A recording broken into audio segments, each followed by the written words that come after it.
नमस्कार साथियों, कैसे हैं? नमस्कार, मैं हूं राकेश, आप लोगों के सामने स्वागत करता हूं। उम्मीद करता हूं आप सभी लोग बहुत अच्छे होंगे। और एक छोटा सा अपडेटेड वीडियो है केवीएस की अपकमिंग वैकेंसीज़ के बारे में, बातों को लेके, केवीएस के बारे में, केवीएस के अलग अलग टीचिंग पदों के बारे में आप लोग सोच देख रहे होंगे। कई सारे लेक्चर्स आ चुके हैं, कई सारे वीडियो अपडेट्स आ चुके हैं। तो कुछ क्वेरीज़ है जिसको हमें इंटरप्रेट करना चाहिए कि कैसे क्या कुछ होने जा रहा है। छोटा सा ये अपडेटेड पॉइंटेड वीडियो है। बहुत नीड होती है कई बार, जब बच्चे बहुत ज़्यादा पूछते हैं तो बताना पड़ता है। कई सारी चीज़ें केवीएस में चल रही हैं, आप लोगों ने देखा होगा। तो अभी एक खास तौर से भी भारत सरकार की कैबिनेट ने कुछ नए स्कूल्स की फॉर्मेशन के लिए अप्रूवल दे दी है। लगभग 85 के आसपास केंद्रीय विद्यालय के स्कूल बनेंगे और 25 से 28 के बीच में शायद नवोदय विद्यालय भी बनेंगे। तो इसको लेके भी वैकेंसीज़ के ऊपर बातें कर दी गई हैं कि कितनी वैकेंसी आ जाएंगी, क्या आ जाएंगी। तो देखिए, कुछ तो क्लिक बेट्स होती हैं। अब क्या कुछ चीज़ें होंगी वो बात की बात है। मुद्दा है कि एट प्रेजेंट सिनेरियो में वैकेंसीज़ का क्या स्टेटस है। वैकेंसीज़ की उम्मीद है। केवीएस जो है लगभग हर बार नए आर रूल्स के साथ या कहीं नए सिलेबस को तो एटलीस्ट अपडेट करता ही है ना। मोरओवर भले चीज़ें कुछ चेंज रहें, लेकिन नए सिलेबस के साथ आता है वो। इस समय ये भी बात चल रही है, माइट भी कुछ नए आर रूल्स को भी उसमें जगह मिले। तो उसकी वजह से कुछ अभी मुझे लग रहा है कि टेक्निकल प्रोसेस बाकी है। अदरवाइज ये वैकेंसीज हमें माइट भी देखने को मिल जाती है। जो केवीएस का जो पसंदीदा समय होता है खास तौर से, वो सितंबर से लेकर दिसंबर के बीच का होता है, अगर हम पिछली कई वैकेंसीज का ट्रेंड देखें तो। अब जो नए केंद्रीय विद्यालय बन रहे हैं, ये तो भी बहुत पुरानी आगे की चीज़ है। इसको लेके ना बहुत ज़्यादा आशावान बहुत नहीं रहिए।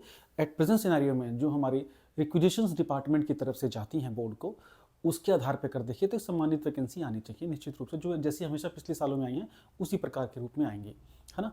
और लगभग सभी पदों में आएंगे, कम ज़्यादा, लेकिन पीआईटी ही ज़्यादा होपफुल रहते हैं लोग कि पीआईटी में बल्क वैकेंसीज होती है। टीजीटी पीजीटी में भी सामान्यतः उस प्रकार से वैकेंसीज आएंगी। तो क्या कुछ उम्मीद की जा सकती है? देखिए, मैं जो कह रहा हूँ कि अभी दिसंबर तक तो चीज़ें जा रही हैं, और जनवरी फरवरी मार्च में अभी तक केवी ने अगर 2016 से पहले को अगर छोड़ दें तो उसके बाद जल्दी वैकेंसीज निकली नहीं है। अब तो बहुत हैक्टिक शेड्यूल हो जाता है। तो इधर एक महीने में अगर कोई डेवलपमेंट्स नहीं बनती हैं, जो कि मुझे उम्मीद कम भी लग रही है, तो भी केवी की वैकेंसीज में थोड़ा समय लगेगा। लेकिन हाँ, एटलीस्ट किसी भी आज के ज़माने में किसी भी एग्ज़ाम को निपटाने के लिए आपको एटलीस्ट 1 साल की पढ़ाई की तो लगती है, चाहे किसी भी स्तर की परीक्षा को दे रहे हों। तो केंद्रीय विद्यालय भी इससे कोई अछूता नहीं है। तो निश्चित रूप से अपनी प्रिपरेशन को आप करते रहिए जिस पद के लिए आप एलिजिबल हैं। कुछ टेस्ट पेपर हम लोगों ने रेडी कर लिए हैं टीजीटीज़ के और पीआरटीज़ के, वो जल्दी ही आप लोगों को उपलब्ध हो जाएंगे। इसके साथ साथ केवीएस के ऊपर विशेष रूप से हर बार हम लोग केवीएस पे काफ़ी काम करते हैं। केवीएस की जो हमारे सेलेक्टेड लोग हैं उनके इंटरव्यूज़ में धीरे धीरे करके आप लोगों के आगे डालूंगा, बिकॉज मैं इस समय के अकॉर्डिंग उन्हें डाल रहा था, सो दैट कि बच्चों को उस तरह का मोटिवेशन, उस तरह का टेम्परामेंट का पता लग सके। जैसे कि ऑल इंडिया रैंक 8 हमारे स्टूडेंट थे, या बहुत टॉप रैंकर्स 50 के अंदर, 100 के अंदर जो बच्चे हैं, वो किस प्रकार से सोच के किस प्रकार से कार्य करते हैं, और कितने साधारण रूप से ही ये रैंक्स निकल जाते हैं, है ना।